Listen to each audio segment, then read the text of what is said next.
There's a strange truth about human nature that no one wants to admit. The less we know, the more certain we feel. And the more we understand, the more doubt begins to whisper. It's a paradox that defines so much of life. People can't recognize the limits of what they don't yet know. The blind spot of the mind isn't darkness. It's the illusion of light. You've probably met someone like that. Loud in confidence, quiet in understanding, or maybe if you're honest, you've been that person before.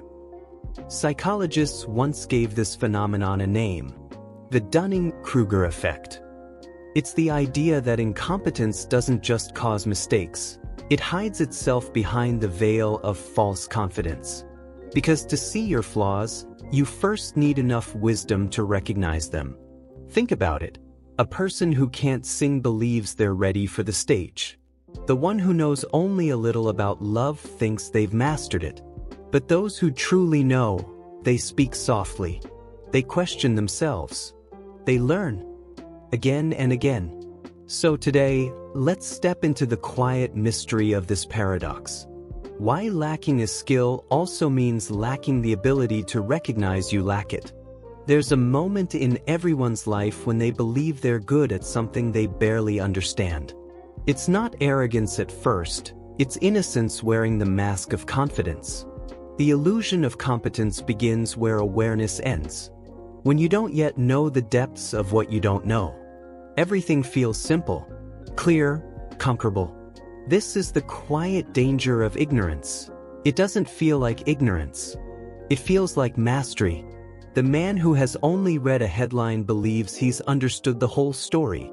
The student who has memorized a few definitions believes they've grasped the entire field.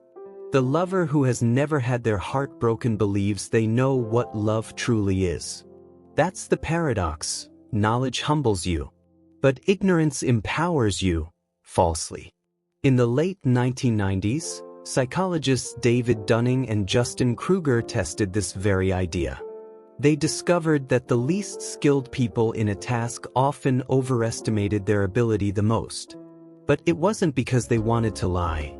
It was because they genuinely couldn't see their mistakes. Their lack of skill blinded them to their lack of skill. It's like standing at the base of a mountain and believing you're at the summit because the fog hides what lies above. The climb looks short when you can't see the peak. And the irony? The more you climb, the more you realize how much farther there is to go. True knowledge is humbling because it expands your sense of the unknown. The wiser you become, the more you recognize how small your understanding truly is. That's why the most dangerous form of ignorance isn't loud stupidity. It's quiet certainty. The people who claim to know it all often know the least. And the ones who keep learning often sound unsure. Not because they're lost, but because they've seen how vast truth really is. The illusion of competence thrives in simplicity. It feeds on the comfort of clarity. It's easy to believe you're right when you've never questioned how you think. But real wisdom begins in the moment of self-doubt, that uncomfortable pause when you whisper to yourself, "What if I'm wrong?" Because that's when you stop defending what you think you know and start searching for what is real. There's a quiet moment that arrives in every thinking person's life. The day you realize how little you truly know. It doesn't come with fireworks or revelation. It comes with silence. A kind of intellectual humility that whispers, "Maybe I've been wrong all along." And that's when wisdom is born. See, most people mistake confidence for knowledge. But the wise know that the mind is a hall of mirrors, and every reflection you trust can still deceive you. The more self-aware you become, the more you recognize the limits of your own understanding. It's not that you suddenly grow less intelligent. You simply become more honest. That's the true paradox of awareness. The smarter you get, the less certain you feel. This is the second layer of the Dunning-Kruger paradox, metacognition. The ability to think about your own thinking. Only when you've developed real self-awareness can you notice how flawed your judgment once was. It's not fun. It's humbling. Because wisdom isn't about having all the answers. It's about being willing to question the ones you already have. Imagine a painter who finally learns what true color blending is. They suddenly look back at their early paintings and wince. Or a writer who rereads their first book and realizes how naive it sounds. It's not self-hatred, it's growth. It's the realization that understanding expands faster than ego can follow. The deeper you look into truth, the more infinite it becomes. The wiser you become, the more you sense that knowledge isn't a mountain to climb, it's an ocean with no shore. That's why truly intelligent people often appear unsure. They pause before speaking. They question themselves. I don't know, not because they lack insight, but because they've seen how fragile certainty really is. Meanwhile, the loudest voices belong to those who have never faced their own reflections. They speak with conviction because they've never met their own complexity. Ignorance is comfortable, self-awareness is exhausting. But in that exhaustion lies freedom, the freedom to learn, to grow, to be wrong gracefully. The mirror of awareness doesn't flatter you. It shows you your distortions.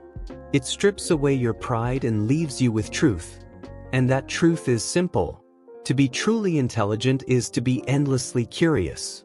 So, if you find yourself doubting what you know, second-guessing your own clarity, feeling lost in questions, that's not weakness. That's the universe quietly telling you, you've begun to see yourself clearly. We spend most of our lives pretending we know what we're doing. It's a performance for others and for ourselves. We act confident because confidence feels like control. But underneath, we're improvising, building our beliefs as we go. And yet, the real freedom begins when you drop the act. When you finally say, I don't know. It sounds small, but it's revolutionary. Because those 3 words destroy the illusion that keeps most people trapped. The illusion of certainty. When you can admit you don't know, you stop clinging to false confidence, and you open yourself to discovery. You move from defending what you know to exploring what you could learn. This is the final stage of the Dunning-Kruger curve. The moment when the line that once rose with arrogance begins to level out into humility. You stop standing on your knowledge as if it's solid ground and begin to swim in it like water. The paradox? Ignorance feels safe, but humility is freedom. Ignorance blinds you with conviction. It tells you there's no need to change. But humility, that soft, unsettling awareness of not knowing, invites endless growth. It makes you teachable. It makes you adaptable. And most importantly, it keeps your mind alive. The smartest people in history shared one thing in common. Not their knowledge, but their curiosity. Socrates, Einstein, Da Vinci, they didn't see knowledge as a possession. They saw it as a path. They didn't say, I know enough. That's the difference between ego and wisdom. Ego seeks to win arguments. Wisdom seeks to understand them. Ego wants to be right. Wisdom wants to be free. So when someone corrects you, don't rush to defend yourself. When you realize you've been wrong, don't hide from it. Every time you admit a flaw in your thinking, your mind becomes a little clearer, and your spirit a little lighter. Because there's a strange peace in not knowing. It removes the pressure to always be right. It allows you to listen, to learn, to evolve. It connects you to reality instead of to your pride. Think about it. The child learns faster than the adult not because they're smarter, but because they're unafraid to say, I don't know. They ask. They explore. They fail. They begin again. And that's what keeps their world expanding.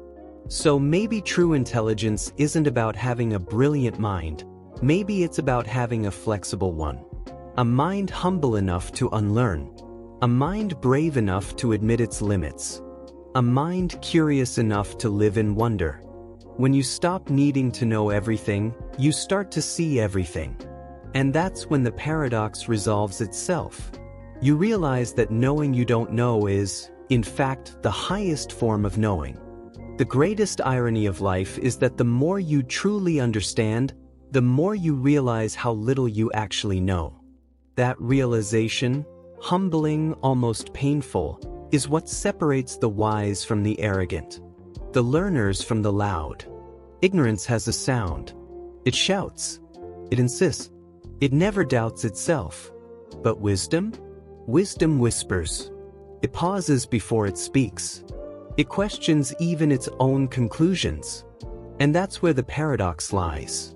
To become truly intelligent, you must first accept your ignorance. To grow in knowledge, you must begin with humility. To master anything, you must start as a fool. The Dunning-Kruger Effect wasn't meant to insult people, it was meant to warn us. It's a mirror that shows how confidence and competence don't always walk hand in hand. The less we know, the more certain we become.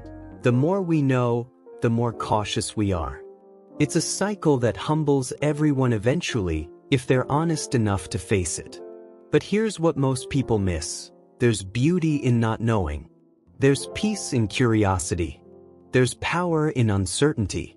Because when you stop trying to prove how much you know, you finally make space to learn what truly matters. Maybe that's why some of the most profound thinkers in history often sound so unsure, not because they're weak, but because they've seen how vast the unknown really is. Einstein once said, "The more I learn, the more I realize how much I don't know." That wasn't despair, that was awe. And maybe that's the secret of enlightenment. It isn't found in mastering every fact or in winning every debate. It's found in being open to learn, open to change, open to admit that you don't have all the answers. Because arrogance closes the mind, but humility expands it. And sometimes, the most brilliant thing you can ever say is, "I was wrong."